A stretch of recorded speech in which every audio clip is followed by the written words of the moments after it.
Well, good morning, and good morning. And thank you all for tuning in to the Queen of Community Conversation here from the After Party Radio, where we are the studio with a view. And we do have quite a view. So today I want to say again good morning to my Joppa community, to my church family as always, Greater Garden Missionary Baptist Church. Reverend Alfred Cox Jr. is my pastor. To my classmates of 1979, I also want to say to my special classmates that we celebrated this past weekend, the late Otis Miles, we want to say give homage to his family, that he was a great classmate and that he truly will be missed. There are a lot of things going on in the community. I also want to say thank you to the ones that came out and braved that weather with us on last week. On last Friday was Juneteenth. And y'all know I had been Juneteenth in it all month long. And I was looking so forward to a full day of music and festive food and dance. And we also had the Billy K. Roberts Youth Choral that was in the house, Dallas Metroplex Musicians Association. William S. Mitchell is the founder. And again, the Billy K. Roberts. And if you don't know who Billy K. Roberts is, on the few weeks back I had Alfred Lynn Roberts on the show with the South Dallas Concert Choir. Billy K. Roberts was her mother, who was an instrumental part of her life, I think, at Lincoln High School, and also the late sister of our very own Beverly Mitchell Brooks. I think my guest knows Beverly Mitchell Brooks. I think he knows her. That was her sister, Billy K. Roberts. So we want to say again thank you to Mrs. Donnell, to Ms. Sims, and all of the ones that made it possible for the 20, I guess maybe about 20 plus boys choir to come out, and they gave a beautiful rendition of the National Negro Anthem. And let me tell you something, those kids knew all three verses. Now I'm struggling on my phone talking something, at least I can sing it with them, but no, they knew all three verses. I want to say again hello to Miss Betty, who we were able to give a plaque in honor of her late mother. Mrs. Vera Dixon Sanders, who was our Centurion warrior. She was able to turn 100 years old, and they passed away in February, and we also honored her. So, and then again, it started out raining and ended up raining, but in between, as the kids would say, it was on like Donkey Kong. I think they still say that. However, we're going to get back to our show, and then I put on my Facebook page, we have a very, very intelligent, smart, I call him a man of all, educator. Let me just go ahead and read his quick bio to you. It's about 12 pages, but we'll go ahead and do that. Dr. Jamal Randy Allen Rashid. Dr. Jamal Andy Allen Rashid was born Randy C. Allen in Memphis, Tennessee, down south. That's right. We all came from down there. The George C. Allen Sr. and Laura B. Gibbs Allen. He was raised from the age of 4 on the south side of Chicago. Did you happen to know, Michelle, that y'all ever run into each other? No. No, okay. Well, he attended various elementary schools and graduated from the prestigious John Marshall Harlan High School, now an academy. In 1980, he earned a Bachelor of Science degree in journalism from Southern Illinois University at Carbondale, and in 1986 earned his Master of Arts in Sociology from Prairie View A&M. You know, in Prairie View, Texas. While attending graduate school, Dr. Rashid completed his internship with the Martin Luther King Jr. Center for Nonviolent Social Change. As a King Scholar in Atlanta, Georgia, under the direction of the late Mrs. Coretta Scott King, ooh, you knew some folks. That's right. With emphasis on community development. In 2008, Dr. Rashid received a certificate of license to preach the gospel, amen, ministry from the Greater New Mount Zion Missionary Baptist Church in Waxahachie, Texas, under the direction of the late Dr. Lee Turner. In 2012, earned a doctorate of philosophy and African American ministry from Newburgh Theological Seminary and College of the Bible. In August 23, Dr. Rashid received an honorary doctorate of divinity from Grace Trinity International Seminary for his work in humanity and in the community. I think we were there. Was I there? Yeah, Okay. you were there. But at the same time, I received my honorary doctorate. Over the years, Dr. Rashid has several proclamations, resolutions, and recognition on the city, county, state, and national level, which include recognition from President George W. Bush, and we like him now, for his efforts to educate, because Michelle likes him, the nation about prostate cancer. Rashid is also the 2002 recipient of the Harold T. Freeman Award, a national recognition given by the American Cancer Society. Dr. Rashid is a 25-year prostate cancer survivor and wrote a curriculum Prostate Cancer 101 to assist men in understanding and education others about the disease. Dr. Rashid has also written curriculum, Getting the Word Out, Man to Man, talk about teenage pregnancy, and From Every Mountainside, Stop the Violence. He is listed in Outstanding Young Men of America and Who's Who among Black Americans, 6th edition. I think I might have made it clear. Dr. Rashid also serves as founder, president of the executive director of the Ellis County African American Hall of Fame Museum and Library in Waxahachie, Texas, where he is also over the library and archives, serving Ellis County for 10 years. He is a member and past national officer of the Alpha Phi Alpha Fraternity Incorporated, Right. former national officer of the Knights of Pythagoras, am I saying that right? Pythias. Pythias Youth Organization, former state officer of the Most Worshipful Prince Hall, Grand Lodge of Texas, and a 2005 graduate of Leadership Southwest in Texas. Dr. Rashid is an educator in the public schools, historian, sociologist, museum curator, and film writer who has published and authored 5 books. Crossed at the Cross, Why Black Men Stray Away from Church. Ooh, that should be a good one. And Can We Say Something? A collection of words from our youth and the history of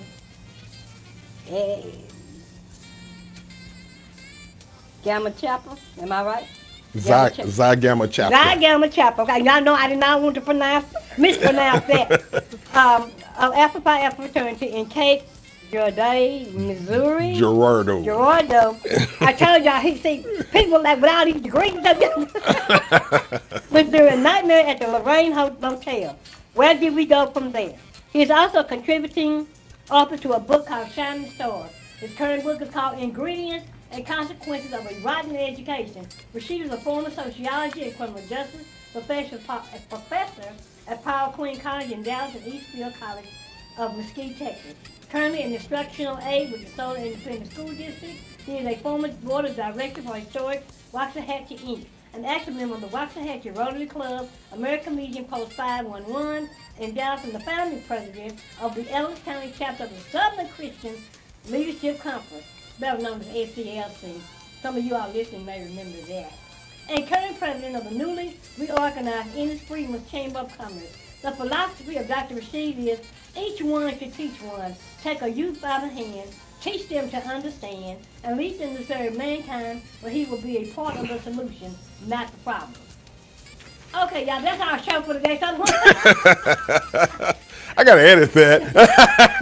Well, thank you so much. And again, I told y'all I had somebody. That's all I always do every week on my show.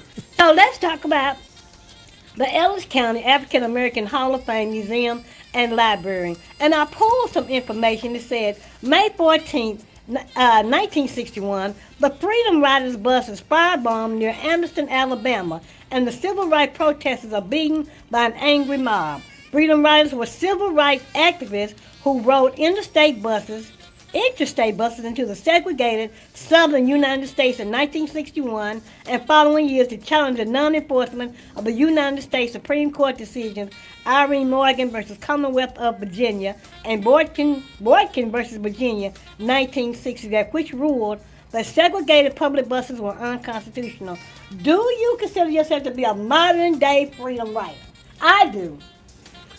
I consider myself to be one who analyzes sociological situations and come to find answers to some of the problems that continue. Okay. And some of those same problems still exist.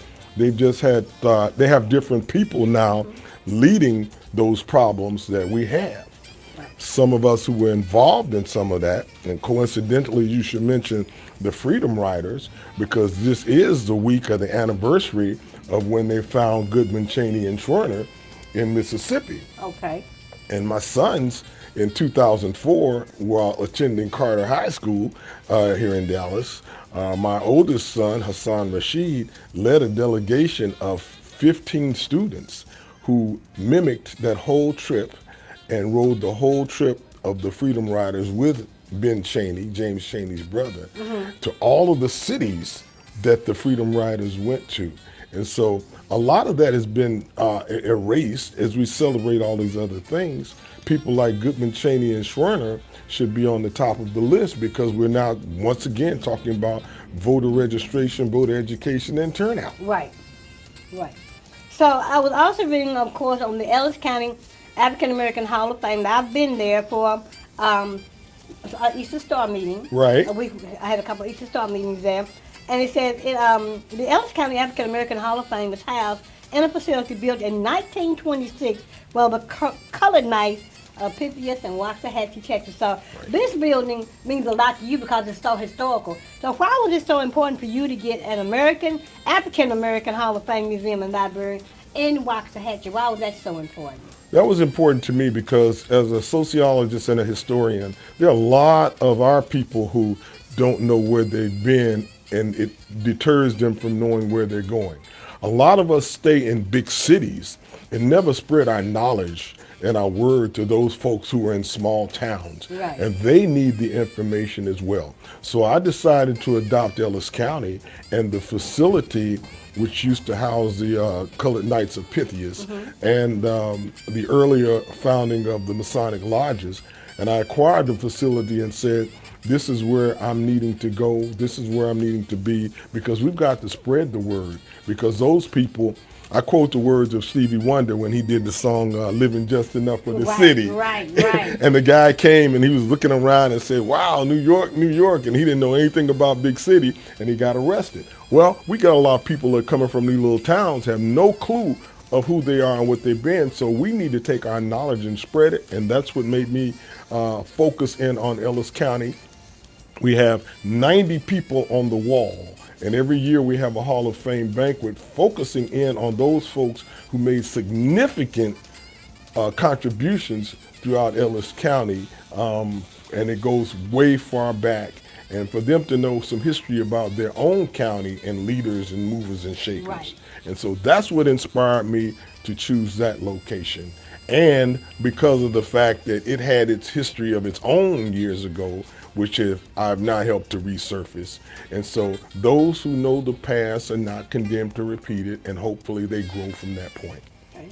Well, a lot of people know that I am I love history. I love especially black history. I love going to churches and seeing their cornerstones and, all that kind of thing. So when you decided to open this up, like you said, in Ellis County, was there any pushback, for as, people saying things like, well, it's not going to work out, well, people not going to come and see. Was there any pushback, or did you kind of like, well, knowing you, because let me say this, we have a history. We actually meet each other a few minutes ago. I saw him on Facebook. We used to work at the Urban League of Greater Dallas together. And he was also on my show back around 2016 and 2017. When you were in Grand Prairie. When Montana was here the first time. And then she left and came back. So we're so glad that she's back in. So glad she's back here, y'all. I don't know what to do. And he was on here and he was talking about prostate cancer, about prevention. Preventive measures or whatever. So I'm just glad that you decided, to come back through. So we might have to make him one of our frequent flyers here on the Queen of Community Conversation, because your hands are involved in so much everything from education to history. So was there any type of pushback when you decided to open up? No, because people did not know what I was doing. Okay. And the key sometimes is not to reveal your vision and what you're building and trying to do, but to keep it to yourself and then unveil it once you've done what you need to do. Right. So quietly restoring the building, restoring the 100-year-old building, not using a lot of contractors, and I did get some support from the city of Waxahachie because they gave me a grant to repair the roof on that building. And it was sort of a grant loan, and they said, well, we'll loan you this money and we'll give you 7 years to make the facility one in which is viewable to the public. Okay. I did it in 3, and that loan turned to a grant, and now the building has no leaks anywhere, and it is fully operating. And occasionally they will assist me in doing some things. So I got no pushback from the city at all. And no pushback from the county at all. Several proclamations and resolutions from the cities in Ellis County, as well as Ellis County Commissioner's Court. I know you've had a lot of events there. at the building. I do watch your page, and being seeing the business between his hometown of Ennis and Waxahachie. Good morning, Ben Brown, if you're listening. So it says it opened in 2016. The facility is available for community meetings and events, educating the people about the people. The mission of the Ellis County African American Hall of Fame Foundation is to expose to all students, teachers, and citizens of Ellis County to new ideas as they explore African American history, encouraging critical thinking and creativity. And so when you talk about critical thinking, how important is that, especially to, we have to look at all ISDs are different. Everybody has their own culture. Dallas is different from DeSoto is different from Ennis is different from Ferris is different from Waxahachie. So when you talk about exposing the critical thinking and creativity, what are you looking for out of the students there in Waxahachie ISD? I'm looking for students all over. Okay. We've just, first of all, the what used to be a committee of the Hall of Fame, which was the North Star University Scholars Program. Okay. I now have applied, and it is now home of North Star University. Okay. So the over 1,500 library books by and about African Americans is open for those who want to seek and find. Okay. And so this will allow them to have an opportunity at the museum to measure the information that they've gotten out in the wind and research what we have actually on it. And that's where that's where the critical thinking comes in. You have to have some things to balance off. Right. And if we continue to go through life with nothing to balance off, we can't do critical thinking and have a sound and valid decision on decisions that we have to make, and we will continue to be on a one-way track with no knowledge to follow. So in opening up, and I was so excited when I saw that it was open because I had been there. I'm like, oh, it's a museum now, because I think you were kind of like in the stages of getting things, painting and getting things. We were able for us to have some meetings there. Right. And so in your discovery, in your getting this building open, and kind of like you kind of got butterflies, you kind of get you're excited. But in all of your work and your discovery, what did you discover the most that shocked you about? Was there ever a Freedman town in Waxahachie? Was there what did you find that really shocked you that you were like, oh, I didn't know that for Black history in Waxahachie? Well, throughout what I do in my position, I travel throughout Ellis County. Okay. I go to all the cities and all the little towns. I sit on the porch and talk to the older people to tell me about life in Ellis County. So let's name them. Okay, you got Ennis. You have Ennis, you have Waxahachie, Red Oak, Italy, Maypearl, Milford, okay, Midlothian. Okay. Okay, those are your major towns in Ellis County. Did y'all know Ellis County was that big? And growing. And so the smallest out of that would be Milford. And then Italy is very, very productive in Black history. They just dedicated a state monument for Mr. Stafford, who started the first Black school. Really? In Italy. Okay. And at one time there was a Black city hall in Italy, where the Blacks had their own mayor and their own city council. They weren't an official group, and Miss El Maureen Bell re-established the facility where the city hall used to meet at. So there's a lot of Black history in these towns, and I'm bringing it all together to the one location. And the place where they used to meet at, and this gentleman who was mayor was considered the first Black mayor of Italy. Well, Italy has had several full Black mayors since then. Really? Yes. Wow. And the same thing with Maypearl. The person who was the first Black mayor of Maypearl, Texas, is on our Wall of Fame. Okay. And still resides on the city council. So there are a lot of people who are intricately involved in government, in decision making, and those people don't get known or don't get the resources sometimes to help them build. So for me, Waxahachie and the Ellis County African American Hall of Fame, I consider it the capital of Black Ellis County. Okay. Come one, come all for your knowledge, your meetings, anything you want to come to that affects African American life in Ellis County. This is the place that I've built for you. Okay. Okay. And we want to encourage people from Dallas. I mean, if you want to see some Black history, go down to the museum, and then we'll talk about the hours and the day that you're open toward the end of the show. So I know that you were a guest speaker at a Juneteenth banquet on last week. Am I correct? Yes, I was. Yeah, I saw Several. that. I think we were all running, back and forth, but I left Jopping Friday for our Juneteenth. Of course, again, we got rained out. But I went to Ferris on Saturday, and I was trying to get to 5 Mile. Good morning, Chairman Dick. I was trying to get to 5 Mile on Saturday. It was just Juneteenth everywhere, so it was like a really good weekend for me. So, but I said on last week, people are talking about, I'm seeing these commercials about the 250th birthday of the United States. And let me read this right quick. It says, on July 4, 1881, 30 Black students gathered in a broken shanty and watched education begin through the rain. Sounds like our last Friday. The rain should have stopped the lesson, but it did not. Inside that learning shanty, beside Butler Chapel in Tuskegee, Alabama, a student opened an umbrella and held it over Booker T. Washington's head so the books would not be ruined and the teaching could continue. That image says more than any marble statue ever could. A 25-year-old Black teacher stood before 30 Black students on, again, July 4, 1881, with no proper schoolhouse, no campus, no library, and no guarantee that the dream would survive the week. The state of Alabama had given money for salaries, but not for the things the school needed to breathe and to function. So when we talk about things like, things that happened on July 4th, see, I happened to read that. I didn't know that actually happened on July 4th, and I said on last week.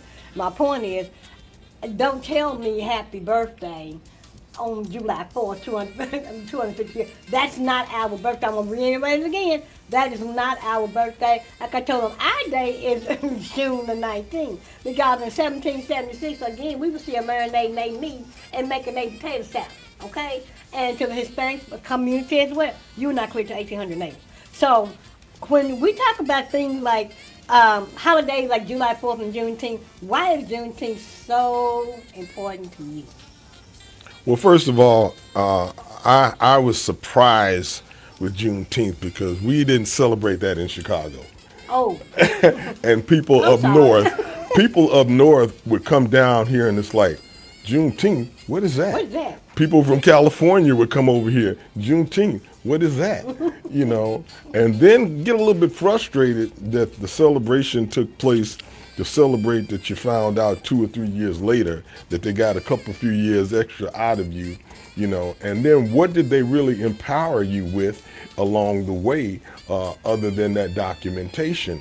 Just like the slaves, when they were was told they were free, a lot of them went back to the plantation because they said, I don't know where to go. I don't know what to do. What do we get from this? Right. We didn't get our 40 acres and a mule, which would have been investment for our future. And so for me, to learn more about the Juneteenth is to say, I wanted people, and my speech was about, we're celebrating, but we need to also celebrate the people prior to that made the date happen. Right. A lot of times we miss in history some important people and we tag it all on one event and one person, but it took many. It took soldiers, it took lives, it took State Representative Al Edwards. State Representative Al Edwards. And kind of tell me about what his efforts were to make it here, and I know he did something to make it here in Texas a holiday. So tell us a little bit about him. Well, Al Edwards, first of all, I worked with him, and you probably did too, Claudia, knowing as active as you are. When Jesse Jackson ran for president, I was Al Edwards' I was a campaign manager for Jesse Jackson in Walker County, Huntsville, Texas, and worked through Al Edwards, who was the state person, and got to learn a lot about his activism, and it moved him into he was already in the political arena, but he was already fighting for some things that that we were still waiting to happen. And when I I went to Galveston, and I saw that 30-foot statue of him in Galveston. And I'm saying, wait a minute, why is nobody not talking about his efforts in the state of Texas? This Texas part was the starting point. You know, our sister finished it. Right. So we have to give everybody credit, you know, and Al gets left out of the shuffle, but he's not left out of it in the Houston area. Okay. The further you move So away he from celebrated Galveston. down there for his efforts. For his Okay. efforts, and just like he celebrated in Galveston by that 30, 40-foot bronze statue Right. that they have in front of one of the historic buildings of Al Edwards. Okay, I know coming along the little girl, you know, because we always celebrated here, you know, in Texas, and, you know, down to, you know, Mahia, Comanche Crossing, we would always get in the car, going somewhere, you know, to Ooh, don't celebrate, mention that one. you know, to celebrate Juneteenth. And so, because I grew up celebrating it now, you know, we of course, we barbecue as well on July 4th. You know, we were talking about that day as well. So, when I actually, you know, took time and read, and of course, you know, we know about the grandmother, Miss Opal. Right. And, you know, we want to always give homage to her because, you know, the walk to D.C. and, you know, getting it done, getting it signed. You know, now she's about to turn 100. So Right. we're going to be celebrating her, really celebrating her in a few months. So after I read that about him, I was like, wow, he was a true mover and a true shaker. That's right. You know, and I had always wondered after I read the article about him and pulled him up, why did we not ever hear about what he did for as the Juneteenth, for, you know, the movement of Juneteenth here in the state of Texas. And I want to answer that question. And what it turns out to be, just like in this society in general, people, our oppressors have been known to choose who they want to be our leaders. Right. And then some, and we sometimes adopt those people that they chose, or they call them leaders, and then we go ahead and we make them leaders. Right. They're not our true people. They're who they recognize. And so a lot of times they will erase people out of history because that person may have been a very, very strong person who would be a great mentor and somebody to look up to, but they don't want us, our children and our generations, to look up to strong images. Right. So therefore they will try to erase them from our minds and our conscious and what they did. And that's a constant. What we have to continue to do is look for stuff on our own and not wait to be spoon-fed, because when we're spoon-fed, a lot of times we get poisoned. Correct. So, tell me about some more of the work that you've done. I know you've authored, about 15 books there. I know you've authored quite a few books. And there's another article I pulled up. It said November 13th, as Dr. Jamal Rashid walks through the Prince Hall Fraternal Cemetery in Waxahachie, he sees a lot of history. With approximately 300 veterans buried in the historic Black Cemetery and a recently constructed Veterans Monument, he also sees a lot of honor. But far too often, he sees a lot of neglect. So he's asking for the community's help to change that. The Prince Hall Fraternal Cemetery was founded in the late 1800s and is located at East Jefferson and Finley Street. Rashid, President and Executive Director of the Ellis County African American Hall of Fame Museum and Library, said between 3,000 and 4,000 people are buried at the 5-acre cemetery. He said many of them are veterans from World War I, II, the Korean War, and the Vietnam War, all branches of the military. But he said those who are buried have not been forgotten, in part because many of the headstones have fallen into disrepair. So let's talk about cemeteries. You know, there is a cemetery in Joplin.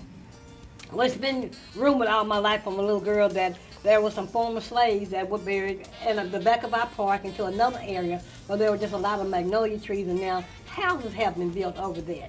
And, you know, I just found it to be sickening when, you know, people just build over, you know, and when there is a rumor, when there is speculation that there may be, you know, former slaves buried there, that burns me up because I'm like, that is so disrespectful. And then I spoke at the Aya Symposium 3 weeks ago.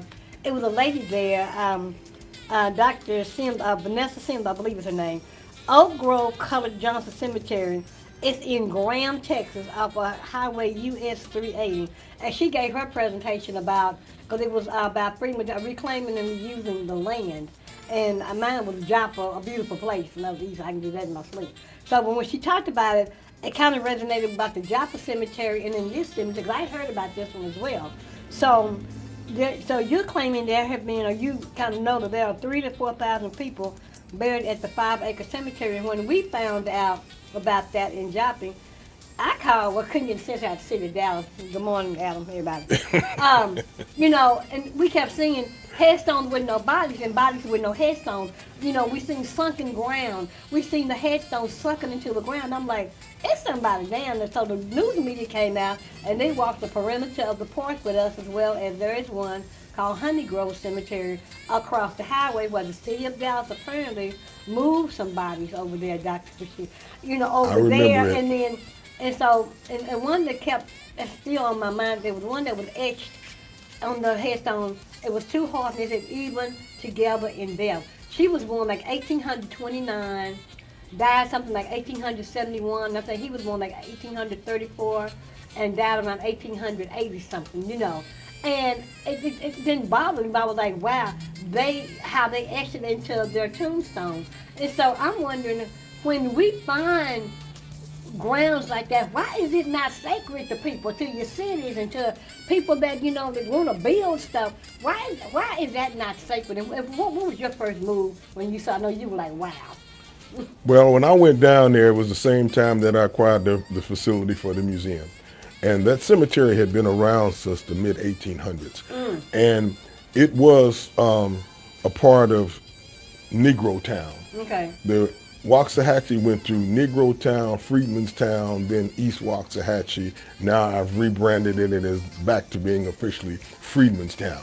Okay. And the city has put signs up on Martin Luther King that say historic Freedman's Town. Really? That happened 2 weeks ago. Okay. And there, And Waxahachie. and right along the same street where the museum is, and I showed them an old map that came out of out of the Ellis County, and so the neighborhood that was traditionally called Freedman's Town is now back to Freedman's Town, and it's like I'm the unofficial mayor of Freedman's Town. We'll take that. But the cemetery, it goes back to the early 1800s. That part of town was outside of the city limits of Waxahachie, and so they buried all of the blacks outside of the city of Waxahachie on unmarked land.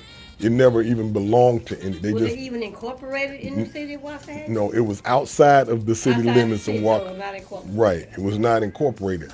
And so the Masonic Lodge took the responsibility of trying to take care of it. And as a lot of the older Masons passed on, it became abandoned. The churches left it abandoned. Grass was tall as you were. And I came down and they said, well, Dr. Rashid, the Masons own that cemetery. And I said, no, we don't.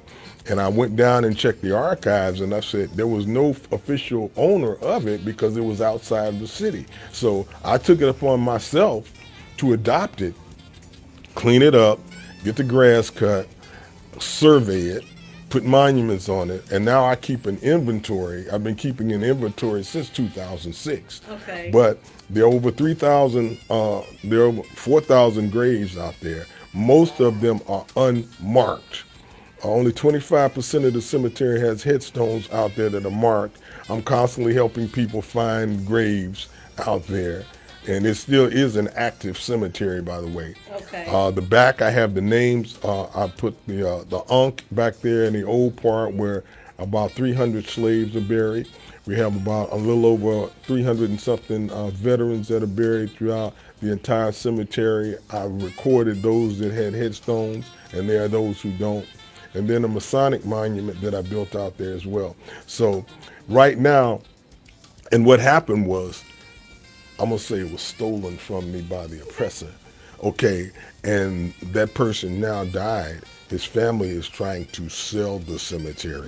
My God. And so who knows what the future of that cemetery is gonna be. But I continue through the museum to have folks go out there and weed eat around the headstones, cut around the headstones, and everything that can be done that I can continue to do, I do it. The current owner has to now keep the grass cut, but the cemetery is now up for sale, and it's not probably gonna get sold because the person is concerned about how many spaces are left, and for them to buy a cemetery is to buy it so they can make money. When I had the cemetery, I didn't charge for the ground. Right. I said that's God's ground. I only charge for opening and closing and the liner. And see, when you said to me, it's disrespectful to those who are here. And I feel you 110% because when we did the TV thing and, and we're walking and, I began to get teary. I'm like, these were actual former slaves that are here. And, and now the city, I have to give it to the city of Dallas, they do keep it cut. They do keep it clean. And, that was a thing of where there was some speculated former slaves that were buried looking past our park. Habitat for Humanity wanted to build, they were in the building mode, and they built some houses. And I told them, I said, now, I'm going to be honest with y'all. I said, if y'all come home and y'all smell some greens and ham hocks cooking, that's just the soul of the former slaves that y'all them houses built on. So Habitat was like, stop telling the people that. I said, but I asked in a most kind way if they would wait, because I was always watching 60 Minutes or C-SPAN or something, and these ladies were on there, and they had the little thing to go, do, do, do, do. Well, you can tell if there's someone buried there. Right. And I came home one afternoon, and they had already started to break ground and build. So, like I said, I find it in anybody that I'll tell them that's very disrespectful, and it's like you're mocking the great. I just don't see how people, I don't hang around cemeteries, I don't do any of that, but I respect them, and I respect the ones that are buried there. So what we have to remember, though, is the persons who take that had no respect for us in the first place. Exactly. So we can't expect for them all of a sudden to have respect for our ancestors, our dead, the widows and orphans. That's not something that's going to happen to them. They are definitely into the capitalism. And like I said, this particular cemetery, people are asking him maybe how many spaces. He doesn't know how many spaces because the cemetery has not been ground radared. And so whenever a grave is dug, it's like, okay, keep your fingers crossed and hope you don't hit one. And if you do, then I make sure they move over or to another direction. And then I put on my map at the museum, I put unknown.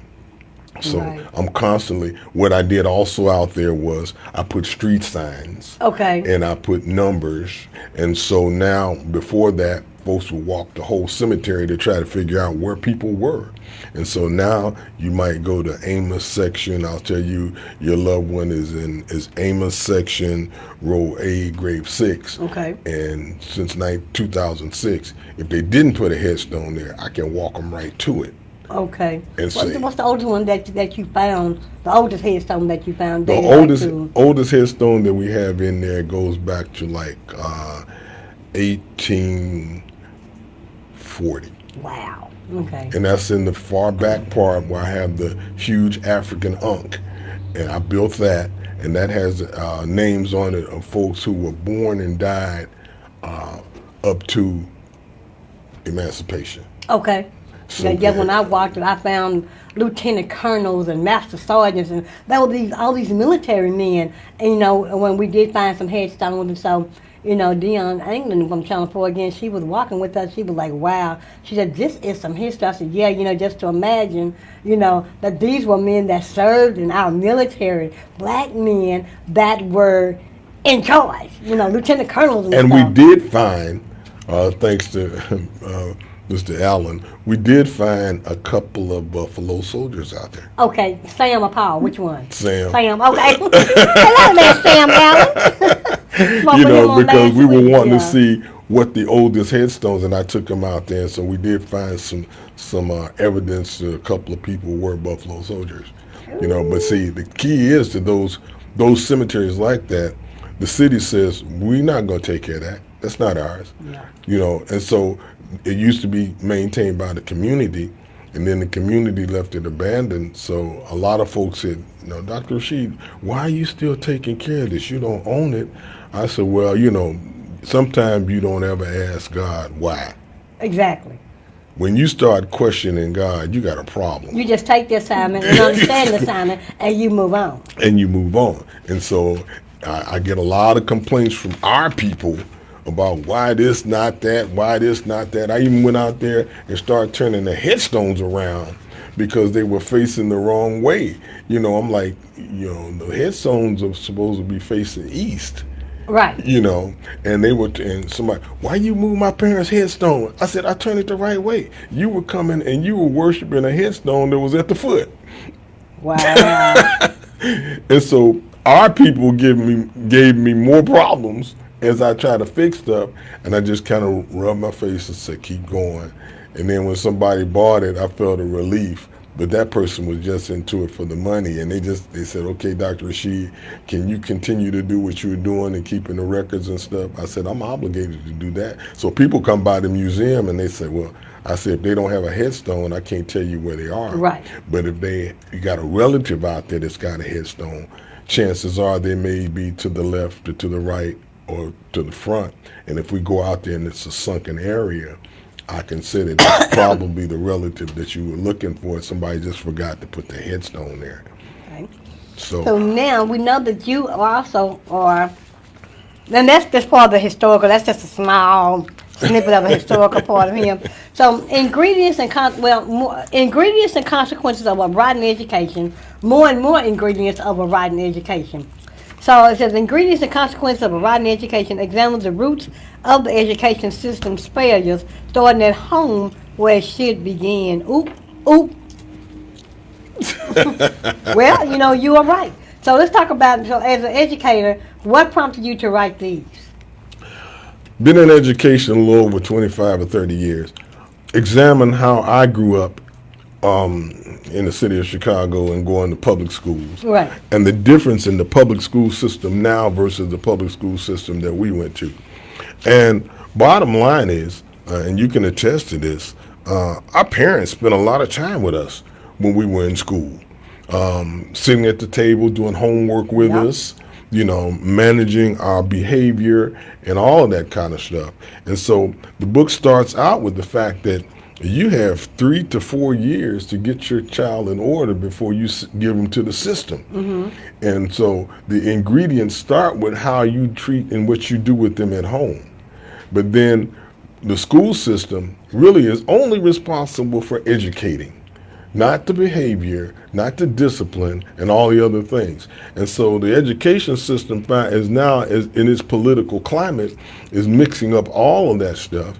And nobody's really saying, I mean, everybody wants to blame everybody. Mm-hmm, mm-hmm. So part of that ingredient I put in there, like I said, it starts at home. If the home element was intact, it would help to facilitate a student going to absorb what is given to them without not being hungry or not watching their parents argue all the time, or you know, some of the kids get dropped off at school, you open the door and the car smell like weed. You know, yes. You know, a number of things. But then the school system itself has to find itself trying to deal with that and deal with their major project, which is education. And so while they're trying to do what they need to do, it's not coming out and giving us the formula that produced the students that came through our generation. Mm-hmm. And once again, too, the teacher element. Right. Teachers nowadays are more concerned about the pay and not the student. They're not passionate about the student.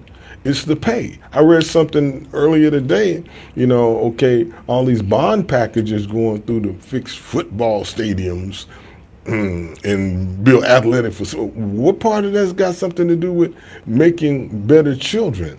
You know, developing our so we have a generation of educators now who are more concerned about the pay and the salary and not providing the students with ingredients that will help them to be successful in our society. I think in another one, I said that children walk across the stage, and when they take one hand and receive the diploma, and instead of coming off the stairs and gracefully moving down into the world, when they get to the end of the stage, they just fall. Welcome to nothing. Yep. No, welcome to not being prepared. And then the way and not properly being prepared, I look back and in middle school, you know, we were taught electric shop, wood shop, drafting. Exactly. So when you came out, if college was not your deal, college was not your thing, you could at least go into a beauty shop and work up under somebody and, Yes. be their wash girl or whatever until you get your license. Wood shop, you were taught to build, HVAC. We had all of that, and as I remember, a child was out, the parent. They were still in the school, but usually the parent would be the one to notice that there was something wrong with the child's reading or there was some type of learning disability. Right. It was not at the school first, it was at home. Right. Because even though you were enrolled in school, you would always, every day, you got a lesson, it wasn't no, you got homework, you got a lesson to get home, get your lesson. Yes. Then everything else falls into Yes. place. And then if you were having trouble reading or math or English or whatever, your mama or your daddy noticed it because they were right there at that table. They now, were. Maybe not daddy because daddy was always working. That's but right. Mama would say, it's something wrong with you. Are you okay? What and then you would say, well, I'm having trouble. Or you would say, no, Mom, I'm fine. And then the teacher would kind of pick up on some things when you would go back to school. Right. But usually it was always the parent that was the first one that noticed if there was a learning disability. And with the family structure the way it is now, there are more children coming out of broken homes, single parent homes, and they don't get a chance to spend a lot of time even with that parent because they wake up in the morning and the parent may see them in the morning when they're off to school and then may not see them until it's time for them to go to bed. Yeah. So they're not spending quality time. I used to, with my three of my sons, we'd always have man talk. At the end of the day, at 8 o'clock at night, before I put them to bed at 9, okay guys, it's man talk time. And we would sit in my study. How did your day go? What did you learn? Wow. And I also taught them how to do public speaking. They had to do book reports every 2 weeks from that library that's part of down at the museum now. Okay. And all of my kids are college graduates, and you met two that got their doctorate degree from the same location, and they're doing, and all of that came from me practicing what I preached. Spend quality time. They didn't have video games in the house until they was like juniors and seniors at high school. There was no such thing as video games. Wow. It was practical everything. And so when I can talk about the positive experience because it didn't come from theory. It came from practice. And it came from two parents that are both educators, right, who realized what was happening in the school system and said, this is not going to happen with mine. And then my background in juvenile and adult probation, of course, seeing that what kids were coming through the juvenile system and what kind of things were happening to them. And the follow-up to that is more and more ingredients of a writing education. I wrote more and more because after my wife and I wrote the first book, I saw other things happening that she couldn't digest and didn't want to talk about it. And that more and more was school systems giving kids free grades just to constantly promote them. Right. Giving athletes free grades so they could play football. And it only hurts and hinders them Yes. in the end. Not properly disciplining them for infractions of school policies and procedures, and just letting them just kind of slide on. Students assaulting teachers and not getting reprimanded for Right. it. And that was one of the things that made me say, look at all this that Back in people the day, would you have dared to try to hit a teacher, cuss a teacher out, threaten the principal? I just, I have to say, coming from Chicago, yes. Okay. My Chicago folks know. But shame the devil. Other places, but so it was like, You know, I mean, Chi-town a little different from Big D. Yeah, I got you. So we're going to move on to Nightmare at the Lorraine Motel. Where did we go from there? The night of April 2nd, 1968, Dr. King slept at the Lorraine Motel, 450 Mulberry Street, Memphis, Tennessee, in room 306. He had a dream which ended up was a nightmare. A dream was defined to have a series of thoughts, images, and emotions while sleeping. Dr. King did not truly share with us his series of thoughts because he did not agree with what he began to think or what he saw or his true emotions. Let's talk about that one. Nightmare at Dr. the Lorraine Motel, and I got a chance to work with we call her Mama King. Okay. You know that during that time period, so we got to do a lot of Q&A that most people wouldn't. Okay. We had dinner at the house that used to be on Sunset Boulevard and all that kind of stuff, but got a chance to dig in deeper. Got a chance to work with in the museum on the wall.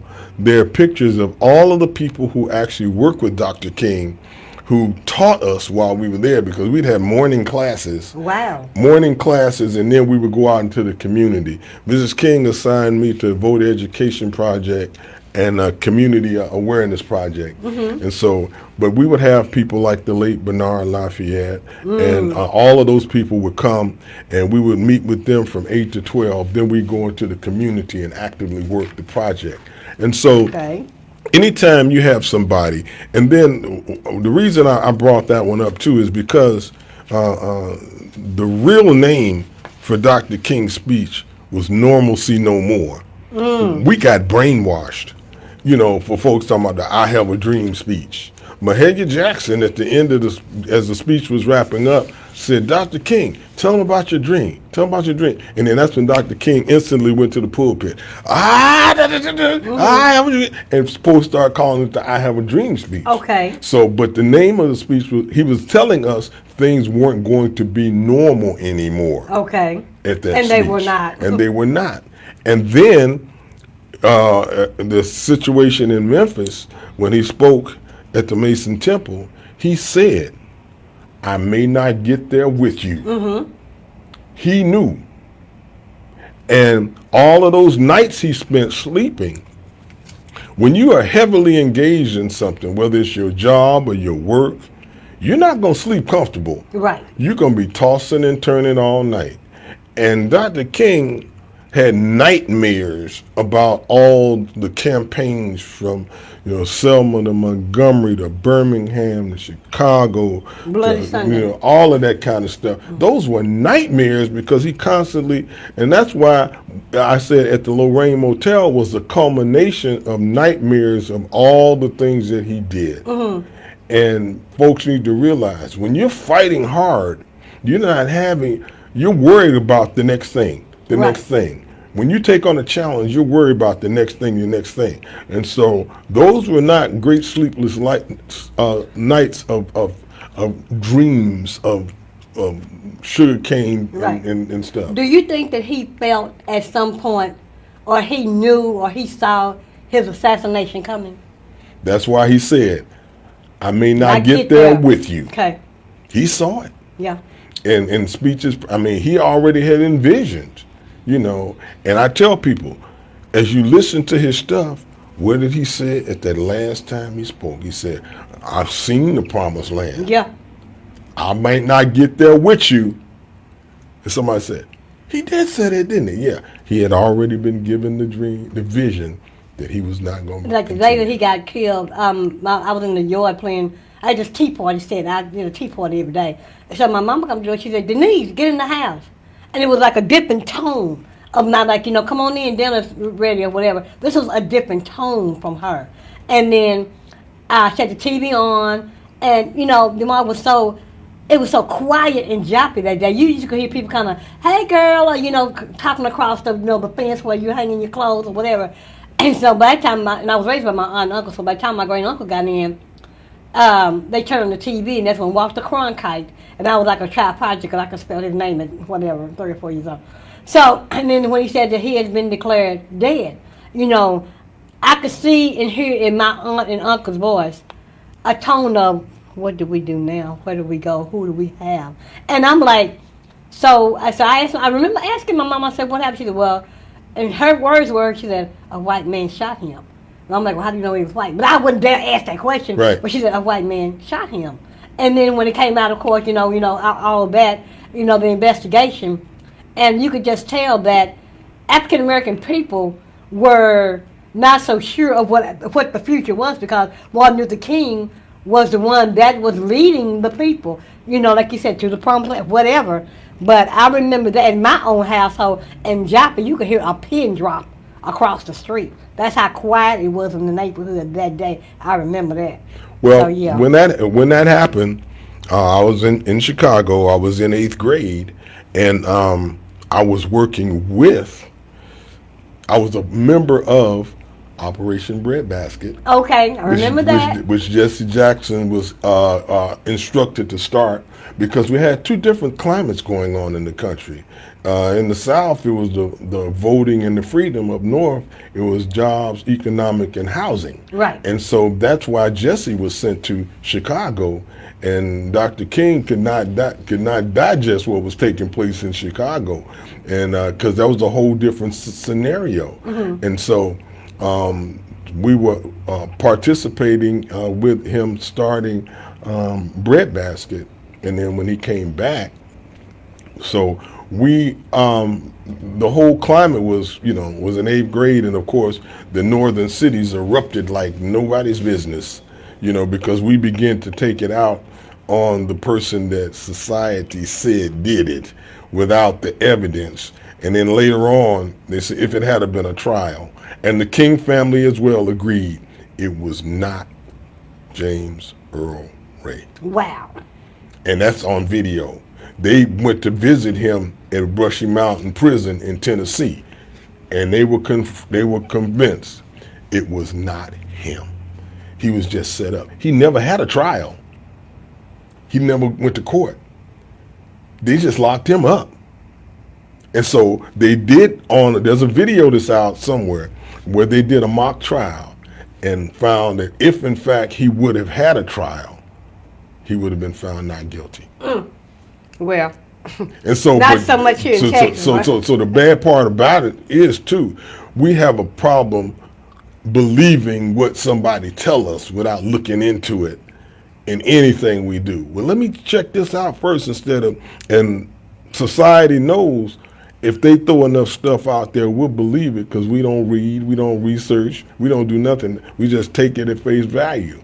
And so it's the truth, as they say, will set you free. And so when I ask students sometimes what happened to Dr. King, and they tell me James Earl Ray assassinated him, I said, I need you to do some research. Mm-hmm. Because I don't want you going through life believing what everybody tell you. Read it for yourself, find it out for yourself, research for yourself. Well, before Montana throws a light at me, and I know we could continue this conversation like all day, because I love this history, but we want to talk about, right quick, again, you got More and More, Rodden Education, Shining Light of the East, that's about the Apple by Apples, Nightmare on Lorraine. Right. The Lorraine Motel, and Cross at the Cross. And I want everybody to get this one, because it says, why black men stray away from the church. Well, why do they stray away from the church? That may be a whole different show that I'm going to have to do. But I wanted to tell you again, thank you for coming on and giving us an hour of your time, or a few minutes more, of your time. And I've always admired your work. Keep up the good work, and anything we can help you do here at the Queen of Community Conversation, the After Party Radio, After Party Media, let us know. If you want to put anything out there, you got any events you want us to attend, you call us and let us know, because like I said, I always have admired your work. And thank you so much for just being who you are. I didn't know you had come down to the music. Your meeting was upstairs, and you didn't get a chance to come downstairs. And I said, who owned this? They said, I'm not, so when Keo was telling me about, who owned the building or whatever, I'm like, okay, so I could see it coming into work and coming into play. Right. Again, that is our show. And we want to talk about the hours at the museum are Wednesdays, 10 a.m. to 5 p.m. Saturday, 10 a.m. to 5 p.m. And by appointment. Only. Right. Okay, so if you want to have an event, you want to come through, let him know, and he will be there to meet you and kind of guide you. You want to bring a group? Yes. Okay, want to bring a group. Is there any type of fee? No fee. No fee. And it's free. That's right. FREE. So take advantage of that. It's located at 441 East Martin Luther King Jr. Boulevard in Waxahachie, Texas 75165. And that is our show for today. So we want to again thank Dr. Jamal Rashid. We want to say hi to all the ex-urban leaguers that are Yes. listening and looking. Montana, were there any questions that anybody came on and asked? No questions today? Okay.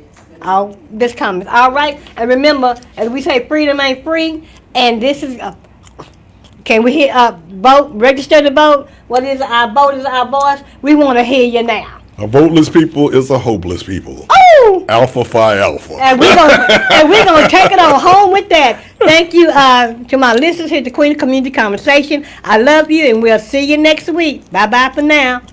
Oh, good, better, best. Never let it rest until your good is better and your better best. And always remember, if it's important to you, it's more important to me. All right, that's our show. Bye bye for now.